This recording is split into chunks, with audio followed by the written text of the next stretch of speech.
اللہ الرحمن الرحیم۔ اللہ تبارک و تعالیٰ کے نام سے شروع جو بڑا مہربان اور نہایت رحم کرنے والا ہے۔ پیارے دوستو، اللہ تبارک و تعالیٰ نے ہر قوم کی رشد و ہدایت کے لیے مختلف انبیاء کو اس دنیا کے اندر بھیجا، اور قرآن و حدیث میں جن انبیاء کے ناموں کا ذکر ہے ان کی تعداد 100 کے قریب ہے،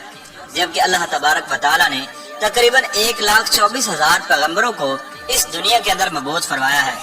اور جب اللہ تبارک و تعالیٰ نے خود قرآن مجید میں فرما دیا کہ ہم نے ہر قوم کے لیے ایک نبی بھیجا ہے، تو پھر ہزاروں سالہ تہذیب رکھنے والا ہندوستان بلا نبی کے وجود سے کس طرح سے محروم رہ سکتا ہے، جبکہ اللہ تبارک و تعالیٰ کے پہلے نبی حضرت آدم علیہ السلام کو اسی سرزمین ہند کے اندر ہی اتارا گیا تھا۔ پیارے دوستو، ہندو دنیا کا واحد ایسا مذہب ہے جن کی مشہور مذہبی کتابوں کے اندر ایک خالق و مالک، جنت اور دوزخ اور آخرت کا تصور موجود ہے۔ اس کے علاوہ سرور کائنات فخر دو جہاں حضرت محمد صلی اللہ تعالی علیہ وآلہ وسلم کے بارے میں بھی واضح پیش گوئیاں ہندو مت کی مشہور کتابوں کے اندر موجود ہیں۔ چنانچہ سنسکرت اور ہندو مذہب کے مایا ناز پروفیسر جو کہ الہ آباد یونیورسٹی بھارت میں بطور پروفیسر خدمات انجام دے رہے ہیں، انہوں نے ہندی زبان میں ایک کتاب کلکی اوتار اور محمد صلی اللہ تعالی علیہ وآلہ وسلم صاحب کے نام سے لکھ کر بھارت میں تہلکہ مچا دیا،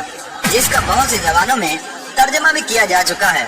جبکہ ہندوؤں کے بڑے بڑے پنڈت بھی اس کتاب کو جھوٹا ثابت کرنے میں ناکام ہو چکے ہیں۔ ناظرین گرامی، اس کتاب میں لکھاری نے ان تمام پیش گوئیوں کو یکجا کر دیا ہے جو کہ ہندوؤں کی مقدس کتابوں میں اللہ کے آخری نبی حضرت محمد صلی اللہ تعالی علیہ وآلہ وسلم کے بارے میں لکھی ہوئی تھی۔ ہندوؤں کا یہ عقیدہ ہے کہ برائیوں کے خاتمے کے لیے 10 اوتاروں یعنی پیغمبروں نے اس دنیا میں آنا ہے، جن میں 9 پچھلے 3 یگ یعنی ادوار میں آ چکے ہیں، اور اب آخری دور یعنی کل یگ میں کل کی اوتار یعنی آخری نبی کو آنا ہے۔ جبکہ ہندوؤں کا یہ بھی ماننا ہے کہ یہ کل یگ کئی ہزار سال پہلے شروع ہو چکا ہے اور دنیا کے تباہ ہونے تک یہی دور رہے گا، اسی لیے ہندو اب آخری کل کی اوتار یا آخری مسیحا کے منتظر ہیں، جس کی خبر ان کی تمام مقدس کتابوں میں دی گئی ہے۔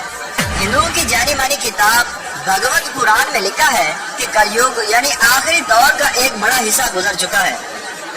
اور یہی وہ دور ہے کہ جس میں بھگوان نے آخری اور طاقتور اوتار کو بھیجنا ہے۔ پیارے دوستو، یہ یاد رہے کہ پیغمبر اور اوتار ہم معنی الفاظ ہیں جن کا تصور ہندو مذہب میں موجود ہے۔ بھگوت پران کے اشلوک میں کل کی اوتار یعنی آخری پیغمبر کی جائے پیدائش، خاندان اور والد کے بارے میں کچھ یوں لکھا ہوا ہے کہ وہ کل کی وشنو یش کے گھر شمبل کے مقام میں بڑے پروہت کے خاندان میں پیدا ہوگا۔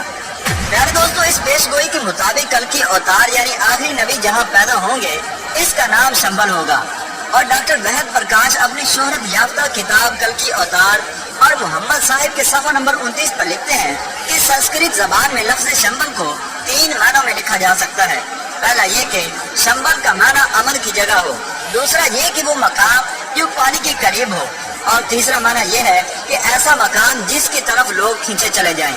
اور یہ سب جانتے ہیں کہ دنیا بھر میں مکہ کے علاوہ ایسا کوئی مقام نہیں۔ اس پیش گوئی میں دوسری بات یہ بتائی گئی ہے کہ کل کی اس شہر کے بڑے پروہت کے گھر میں پیدا ہوں گے، اور یہ ایک معروف حقیقت ہے کہ نبی اکرم صلی اللہ تعالی علیہ وآلہ وسلم کے دادا جناب عبد المطلب قریش مکہ کے سردار اور بیت اللہ کے متولی تھے۔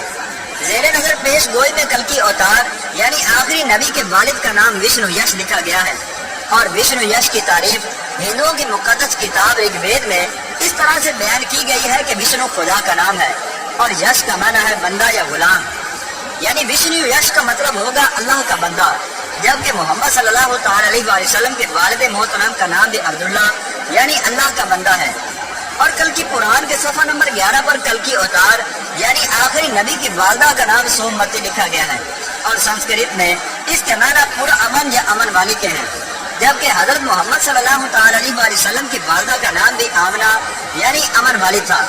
اسی طرح کل کی پران میں کل کی اوتار یعنی آخری نبی کی تاریخ پیدائش کا یوں ذکر ہے کہ وہ چاند کے مہینے مادو کی 12 تاریخ کو پیدا ہوں گے۔ پیارے دوستو، ہندوؤں کی جانی مانی کتاب مہا بھارت میں کل کی اوتار یعنی آخری پیغمبر کی 8 خصوصیات لکھی گئی ہیں، یعنی کل کی اوتار کے اندر یہ خصوصیات کوٹ کوٹ کر بھری ہوں گے۔